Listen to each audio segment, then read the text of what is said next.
CEIP, Casa Espírita Ilha de Paquetá, trazendo conhecimento através do decodificador Allan Kardec, consolando corações, mostrando o caminho do aprimoramento moral, despertando o espírito imortal em cada um de nós através da doutrina espírita, concedendo o pão do espírito que nos fortalece, dando sentido à vida. Boa noite a todos. Mais uma quarta-feira de estudo.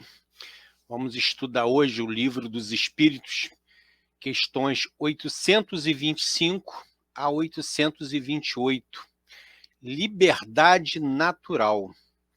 E o estudo de hoje, quem vai trazer para a gente é a nossa irmã querida, a Sônia Rocha, da Casa Espírita Eurípides Barçanufo, mais uma trabalhadora. Então vamos fazer uma prece bem rápida, curta. Aquele que quiser, mantenha um copo com água próximo para que a espiritualidade fluidifique conforme a necessidade e o merecimento de cada um.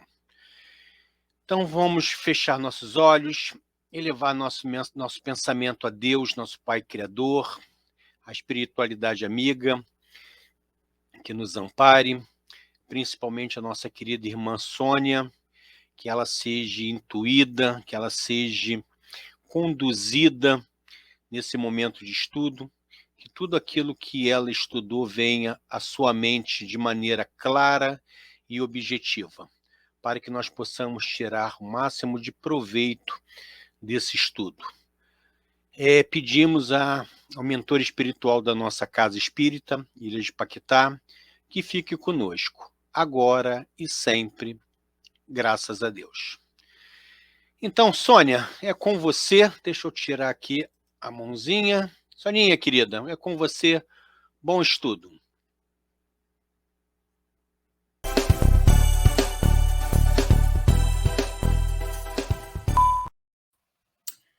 Boa noite, meus amigos. É sempre uma alegria muito grande estar aqui com vocês na Casa Espírita Ilha de Paquetá. Mesmo que virtualmente, nossos corações com certeza se encontram juntos e entrelaçados pelo amor fraternal que sentimos e pelo amor que temos das nossas casas, né? Onde nós encontramos tanto apoio, tanto carinho, tantos motivos para sermos felizes e vivermos com tranquilidade, conhecedores de que Jesus está conosco em todos os momentos, não é isso? Então, nós vamos conversar hoje, mais uma vez, sobre o Livro dos Espíritos. Cadê aqui? Livro dos Espíritos. Nós vamos falar do livro terceiro, ainda falando das leis morais, né? As leis morais que, em seu capítulo 10, fala da lei da liberdade. Lei da liberdade. E o nosso item, pequenininho, não vai ser um estudo longo, fala sobre a liberdade natural. Mas antes eu gostaria de fazer aqui algumas reflexões, né, sobre liberdade. Vamos refletir o que é a liberdade para nós. Não só para nós espíritas, para nós seres humanos, nós filhos de Deus, irmãos de Jesus, né? O que é essa liberdade? Essa liberdade seria o direito de agir segundo a nossa própria vontade, de acordo com o nosso livre-arbítrio.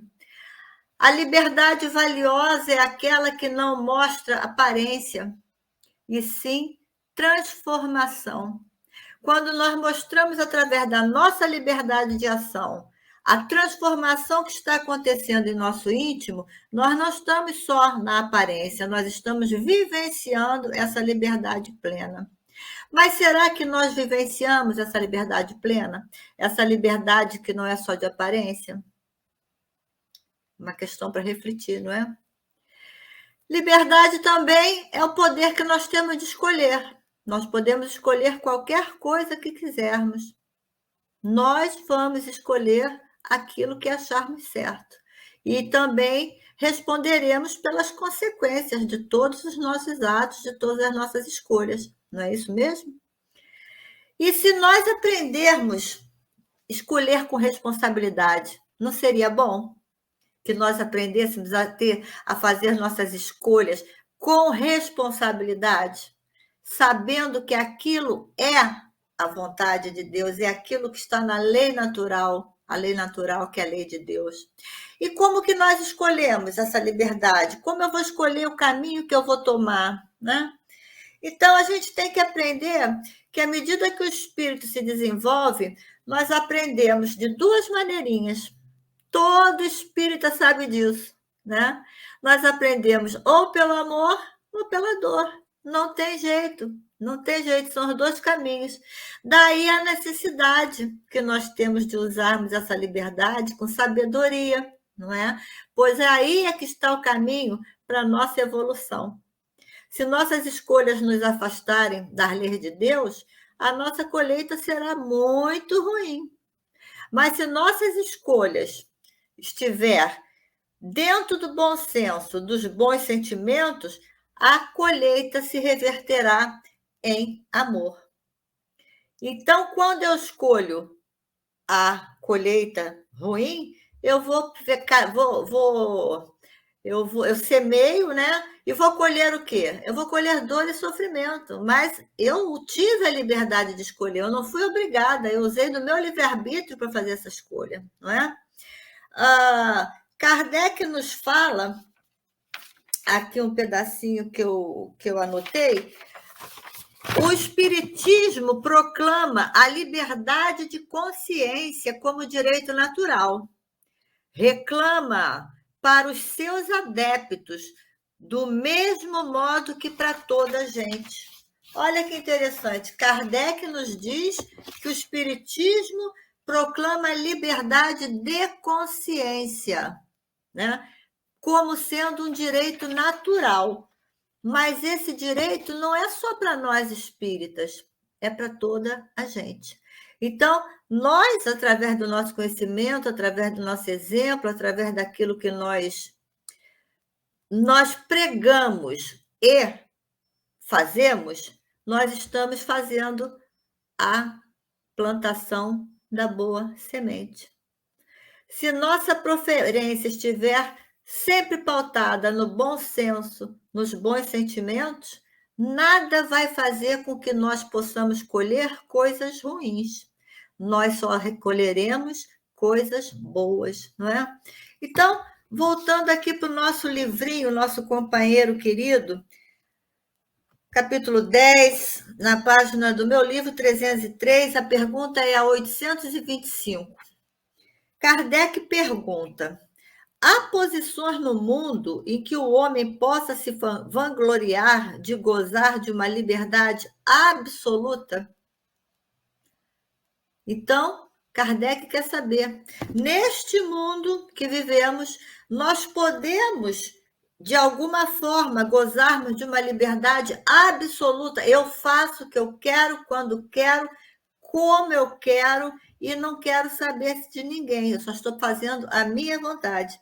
E os espíritos, né, amigos queridos que temos, nos respondem carinhosamente: não, não, porque todos necessitais uns dos outros, os pequenos como os grandes. Nós não nascemos para viver sozinhos, nós nascemos para viver em sociedade, não é? E todos nós precisamos uns dos outros, sejam aqueles poderosos, sejam aqueles que exercem a menor tarefa no seio da Terra. Nós precisamos de todos. É uma cadeia. O serviço vai sendo prestado de um para o outro, de um para o outro, de um para o outro, para que lá em cima tudo flua bem em benefício de todos, de toda a sociedade, não é? O homem só nós só temos um jeito de gozarmos dessa liberdade absoluta. Só um jeito. E é pelo pensamento. Pelo pensamento eu gozo da liberdade que eu quiser.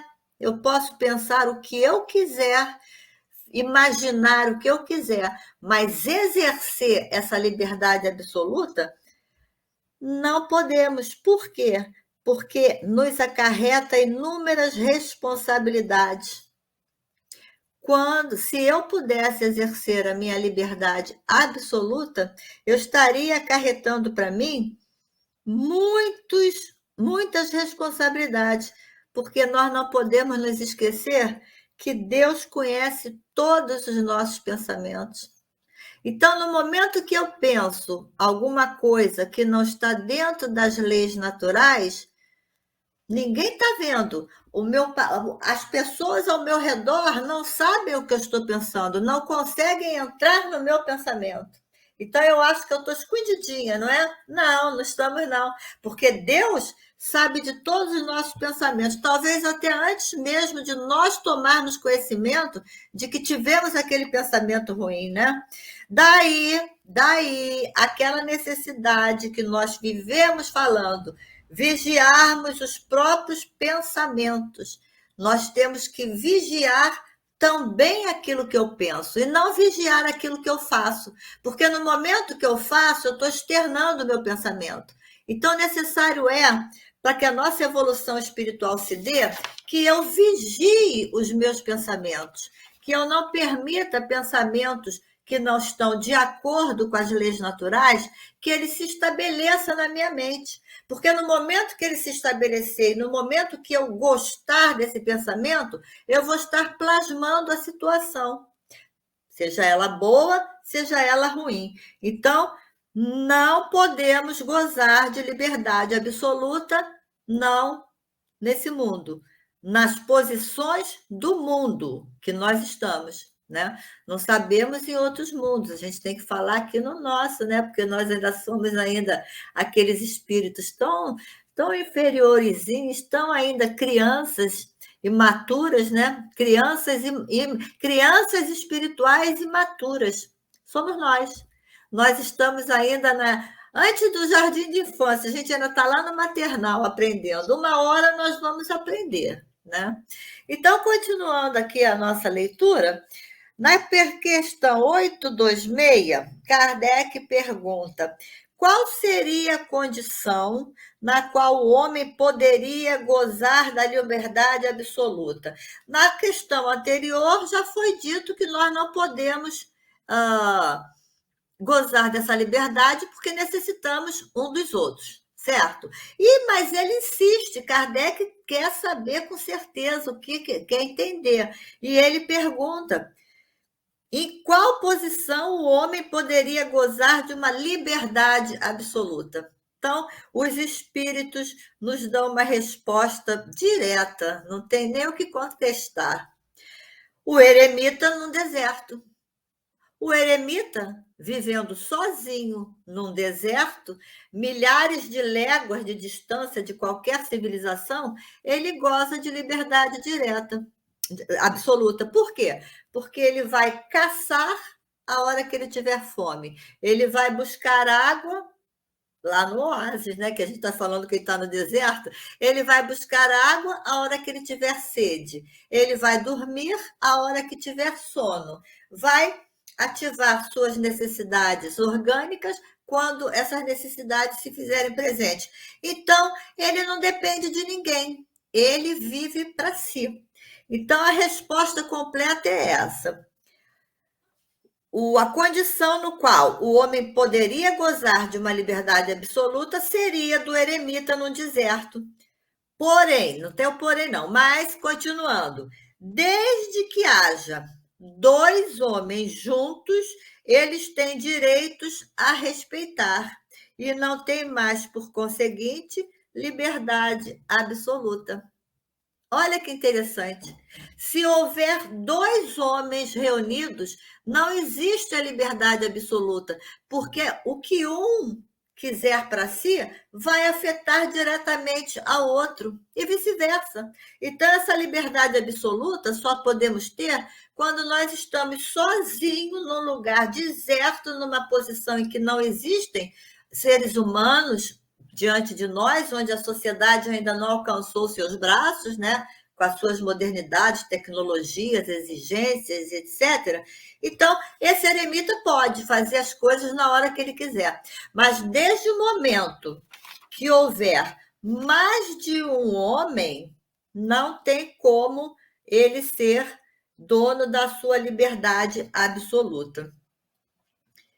Mais à frente vem a pergunta: a obrigação de respeitar os direitos alheios tira ao homem o direito de pertencer a si mesmo? Será que Kardec quis perguntar assim, né?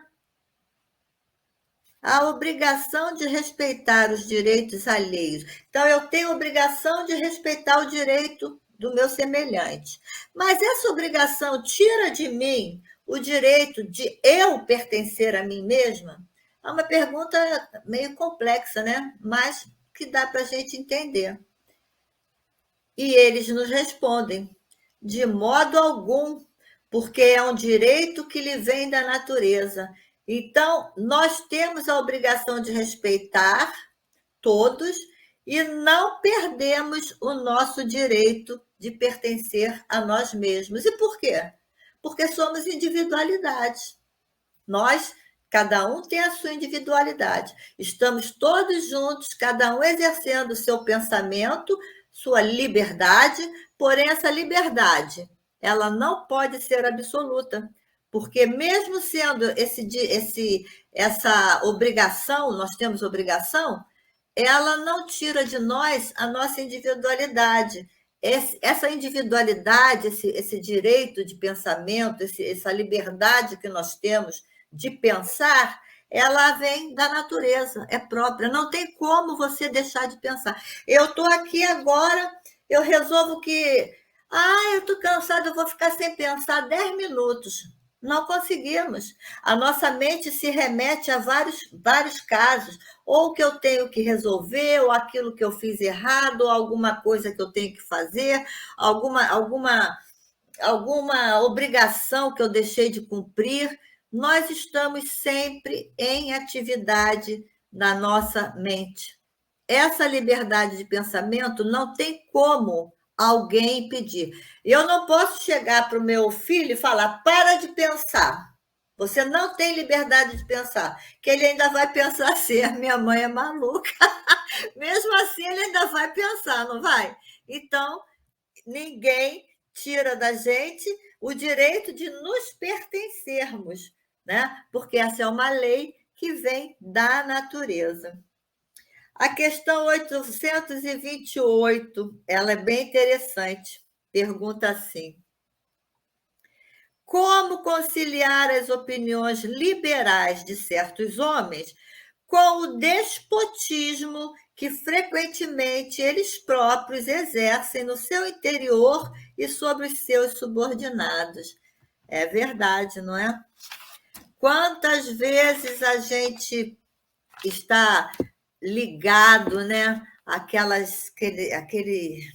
ser déspota, né, que impõe a sua vontade, que não permite que haja liberdade no seu entorno.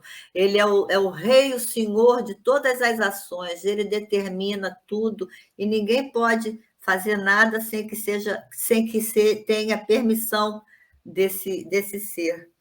E os espíritos vêm de novo aqui com uma explicação muito bonita. Eles falam assim: eles têm a inteligência da lei natural. Então, a nossa inteligência é uma lei natural, não há nada que nos tire a inteligência.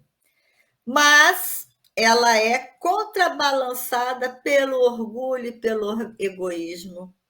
Eles compreendem o que deve ser quando seus princípios não são uma comédia representada calculadamente, mas não o fazem. Então, o que acontece para nós conseguirmos conciliar essas opiniões de certos homens, né, de certos companheiros nossos? Quando nós falamos homens, nós falamos da humanidade, homem, mulher, né? Como é que nós podemos conciliar isso? É difícil, né? Mas tem 2 fórmulas que a gente ainda não aprendeu. E eu falei 2 palavrinhas que, para o espírita, é aquele calo que dói, que fica latejando, que nos perturba, que às vezes não deixa nem a gente dormir de tanto que ele dói, não é? Que é o orgulho, que é o egoísmo. E nós temos aqui a relação que existe, né, diretamente entre a liberdade e responsabilidade. A relação que existe entre a liberdade e responsabilidade moral é uma relação de complementariedade, em que estamos todos nós ligados. Então, veja bem, essa obrigação de respeitar, ela é uma relação de complementariedade. Por quê? Porque todos nós estamos ligados. Nós dependemos uns dos outros. Eu peguei aqui uma mensagem, um pequeno trecho de Joana de Ângeles sobre isso, que eu achei bastante interessante. Eu achei muito interessante. E ela fala assim, Joana de Ângeles: não há liberdade quando a mente engana, impõe e atraiçoa. A liberdade é uma atitude perante a vida. Assim, portanto, só há liberdade quando se ama conscientemente. Como é que eu posso, Joana de Ângeles, como é que eu posso amar o meu próximo conscientemente se a minha mente engana, a minha mente impõe a minha vontade e a minha mente atraiçoa? Às vezes atraiçoa aquela pessoa que nos admira, aquele amigo, aquela companheira, aquele companheiro, e nós atraiçoamos através de um pensamento nefasto, né? Que acaba se traduzindo em alguma ação. Então, a responsabilidade da liberdade que nós temos é imensa, porque nós estamos atraindo para nós as consequências daquela liberdade, não é? Então, ela fala, não há liberdade quando se mente, engana, impõe e atraiçoa. Aí é que a gente começa a ver que nós estamos ainda nessa fase, né? De mentir, de atraiçoar, de enganar. A menor mentirinha, aquela mais bobinha que a gente acha que não vai fazer mal a ninguém, ela faz sim. Ela sempre atinge alguém, ela sempre traz consequências nefastas e sempre vai nos fazer ter aquela gotinha de: puxa vida, por que eu fiz isso, né? Eu não precisava ter feito isso, eu não precisava ter falado aquilo, mas já saiu, né? Chico Xavier tem uma frase também bastante interessante sobre isso, não é? Olha só nosso Chico querido, nosso Chico Xavier. Ele disse: você é livre para fazer suas escolhas, mas é prisioneiro das consequências. Quanta sabedoria Chico Xavier nos trouxe numa frase de 2 linhas. Olha a sabedoria. Você é livre para fazer suas escolhas. Sim, somos livres. Podemos escolher o caminho que quisermos, mas somos prisioneiros das consequências dessa liberdade de escolha. É de uma sabedoria assim maravilhosa. Chico sempre maravilhoso, sempre nos trazendo lições que nos chama à reflexão, a olhar interiormente, a analisar quem somos nós, o que fazemos, que pensamento emitimos e o que queremos colher nessa vida. Como eu vou usar essa minha lei da liberdade, não é? Também Chico fala muito sabiamente: nossa liberdade tem o tamanho do nosso dever cumprido, de uns para com os outros. A nossa liberdade tem o tamanho do dever cumprido, de uns para com os outros. Aí está a nossa liberdade. Quando eu tenho liberdade de saber que eu estou cumprindo o meu dever de uns para com os outros, eu estou exercendo plenamente a minha liberdade natural, que é uma liberdade das leis divinas. E ainda nessa questão 828A, Kardec continua: serão tidos em sua conta, na outra vida, os princípios que professaram nesse mundo? Eu costumo dizer, né? Essa pergunta não precisa. Quem já estudou um pouquinho, quem ouviu algumas palestras, né? Aí na casa da Ilha de Paquetá, e até na casa que eu trabalho, na casa de Eurípides Passanufo, a gente responde isso. Serão tidos em sua conta, na outra vida, os princípios que professamos nesse mundo? Todo mundo já respondeu, tenho certeza, né? E os espíritos respondem: quanto mais se tem inteligência para compreender um princípio, menos se é excusável, ou seja, menos se é desculpável de não o praticar a si mesmo.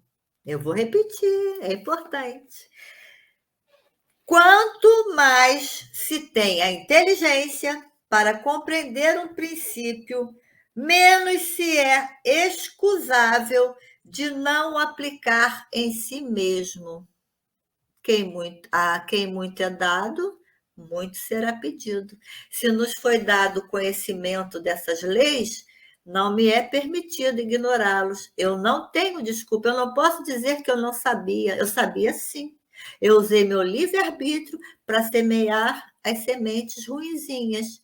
E eu vou colher com isso dor e sofrimento, não é? Que foi as primeiras palavras que nós começamos a conversar essa noite, né? E eles continuam: digo-vos, em verdade, que o homem simples, mais sincero, está mais avançado no caminho de Deus do que aquele que quer parecer o que não é. Esse exemplo nós cansamos de ver. Pessoas de uma simplicidade, de uma humildade até econômica, né? De uma posição econômica bem difícil, de muita necessidade, nós encontramos ali almas perfeitamente lúcidas dos seus deveres, perfeitamente em paz com as suas consciências, porque eles só veem aquilo que pode trazer o bem para si e para aqueles que estão em sua volta, não é? Quantas vezes nós vemos exemplo de moradores de rua, a gente vê muito isso nos programinhas de televisão aí que gostam de fazer gracinha. O ator chega perto de um morador de rua que está com um pão, um lanche ou uma quentinha na mão e fala assim: poxa, eu estou com tanta fome, você divide a sua comida aí comigo, divide seu lanche. E imediatamente o morador de rua, né, o necessitado, entre aspas, ele parte ao meio e oferece. Ele divide meio a meio com aquele que diz que está com fome. Ele não olha se quem está pedindo está bem vestido, se está com tênis de marca, se está cheiroso, limpinho, se tomou banho. Ele não olha, ele só grava uma coisa, que aquela pessoa ao lado dele está com fome e ele divide. E nós, quando estamos numa lanchonete, aí chega aquele menininho, né? Com aquela carinha que a gente sabe que ele apronta. Aí, tia, dá um dinheiro aí para eu lanchar. Aí você já pensa: dinheiro eu não dou, eu vou dar o lanche. Você quer comer alguma coisa? Se ele quiser comer, nós pagamos. Se ele não quiser, a gente encerra o assunto ali, não é? Nós julgamos, não é? A nossa liberdade, o nosso pensamento, ele é livre para julgar. E também prisioneiro das consequências, porque a gente sabe que aquele irmãozinho que chegou ali para te pedir alguma coisa, ele pode ter sido em alguma outra vida ou alguma outra passagem, não sabemos, ele pode ter sido alguém que muito necessitou, que nós muito necessitamos e que ele veio para ser o pedinte, para sentir na sua alma a dor da rejeição. E nós estamos colaborando com isso. Ele está resgatando a sua parte, mas nós estamos nos enchendo de dívida, porque nós contrariamos as leis morais. Nós não fomos caridosos, nós julgamos e fizemos aquilo que o nosso pensamento decidiu que seria o certo, não é? É mais ou menos o raciocínio que eu quero passar para vocês. Então, esse estudo da lei da liberdade natural, essas são as questões 825 até 828. 4 questõezinhas só, né? Muito pequenininha, mas de muito conteúdo, de um teor muito grande, mas que não merece tomar de vocês muito tempo, não é? Muita conversa, porque os próprios espíritos aqui já foram bem claros na mensagem que queriam nos trazer. Voltando ainda ali um pouquinho no orgulho, né? no egoísmo, nós esquecemos de uma outra chaga que acaba com a gente, que nos traz os tropeços da vida, né? Que é a vaidade, né? O orgulho, o egoísmo e a danadinha da vaidade. Então, vamos falar assim, num fechamento de estudo, né? Tão pequeno, mas melhor ainda, quando nos livrarmos do orgulho, do egoísmo e da vaidade que nos escravizam a alma, aprenderemos aí sim completamente a usufruir a lei divina da liberdade. Então, meus amigos, vamos pensar, vamos ter liberdade de tudo que nós quisermos ter. Mas vamos nos lembrar que é imprescindível para a nossa evolução que essa liberdade seja acompanhada de responsabilidade. E não permitirmos que o orgulho, o egoísmo e a vaidade que nos escravizam a alma por tantos e tantos séculos, porque ainda estamos aqui presos na matéria, porque somos vítimas desses três adjetivos, vamos dizer, né? O orgulho, o egoísmo e a vaidade, que são aqueles que nos jogam para fora do caminho que devemos seguir, o caminho que vai nos levar à nossa evolução espiritual. Então, meus amigos, meus queridos, meus irmãos, que nós possamos sempre ter a nossa preferência pautada pelo bom senso, pelos bons sentimentos. É difícil, muito mais difícil ainda de acordo com o mundo que nós estamos vivendo, repleto de coisas que nós julgamos que não somos merecedores de estar passando, né? Nós achamos que não somos merecedores, mas ninguém aqui nasceu no lugar errado, no planeta errado, na família errada, ninguém está no trabalho errado, ninguém está aqui doente porque Deus esqueceu de nos dar saúde.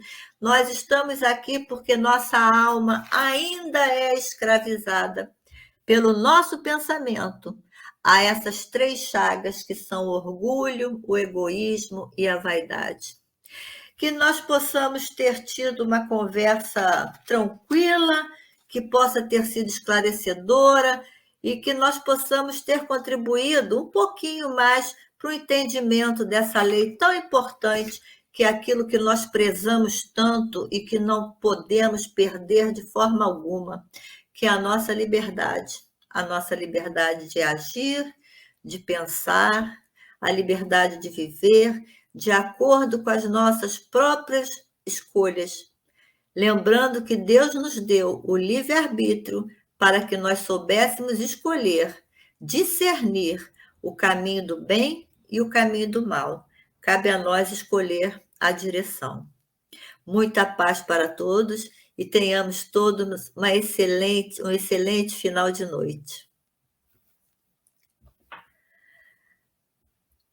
Senhor Jesus, aqui estamos mais uma vez em agradecimento por podermos desfrutar desses momentos tão felizes em que comentamos a doutrina, a abençoada doutrina espírita, que nos mantém fortes, saudáveis mentalmente, saudáveis fisicamente, que nos mantém confiantes, Senhor, de que não caminhamos sozinhos nessa terra, que tudo que nos acontece é para o nosso próprio bem, é para a nossa própria tranquilidade, e principalmente para que nós possamos evoluir, Senhor, evoluir e termos um dia a graça, a felicidade, a alegria, Senhor, de estarmos a seu lado. Abençoa cada um de nós, Senhor. Abençoa nossos familiares, abençoa aqueles que sofrem, abençoa aqueles que não te conhecem ainda, Senhor. Abençoa teus filhos, Pai amado. Que assim seja, graças a Deus. Bem, concluímos aqui mais uma quarta-feira de estudo. Espero que tenha sido, bem proveitoso para cada um que assistiu. Vamos botar aqui a nossa mãozinha da oração. Aquele que botou a água para fluidificar. Esse é o momento de nós entrarmos em comunhão com a espiritualidade. Agradecemos, Senhor, esse momento de estudo, que a espiritualidade possa fluidificar a água de cada um que esteja assistindo esse estudo, seja agora ao vivo ou posteriormente no vídeo gravado. Que Jesus nos ampare, que o mentor espiritual da CEIP e todos os trabalhadores espirituais estejam na casa de cada um neste momento e que a água que foi posta para ser fluidificada, conforme a necessidade de cada um, transforme-se num bálsamo, num remédio de cura, seja do corpo físico ou espiritual. Então, só temos a agradecer. Semana que vem temos mais estudo. Não percam até quarta-feira que vem. A Casa Espírita Ilha de Paquetá, CEIP, agradece a presença de todos. Deseja que tenhamos uma excelente noite de sono reparador, com descanso do corpo físico. E que nosso espírito possa emancipar-se em missão de trabalho no bem ou em estudos em esferas espirituais mais elevadas.